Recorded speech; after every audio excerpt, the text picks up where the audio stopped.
Nós estava presente na apresentação do último book de Pachi Doi Dania, que na sua idade de 80 anos começa a escrever book.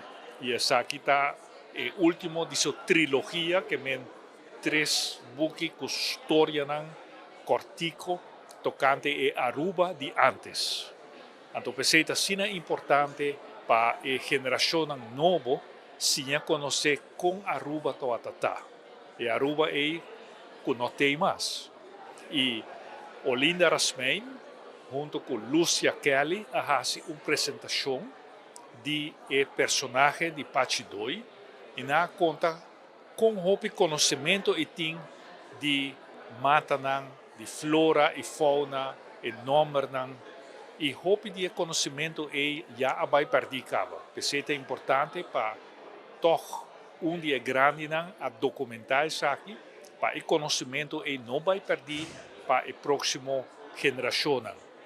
E me está contente com a presença de inteira família de Pachi Doi, tem hasta sobre-sobrino, maneira Olinda Rasmein mesmo, que conta com a companhia de toda a caminhada de Stimaruba, passinha, estão a participar da caminhada tocante nossa natureza. E me quero expressar também minha palavra de satisfação, mas quero mais contente mesmo, agora que Lucia Kelly avisa que não há papia com o currículo do Departamento de Ensinança e adaptar o book de tal maneira que agora que é podrenta na escola, sobre esta cumpre que estándar de uso de papiamento para na escola e renovação de nosso sistema de ensinança que nós temos agora aqui, escola arubana multilingual, onde nós introduzimos papiamento como idioma de instrução de nosso sistema de ensinança, banda de outros 3 idiomas que nós temos, holandês, inglês e espanhol.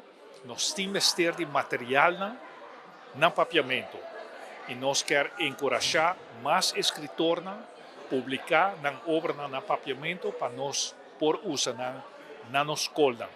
E pensei para bem e palavra de gratidão na escritor Pachi Doi.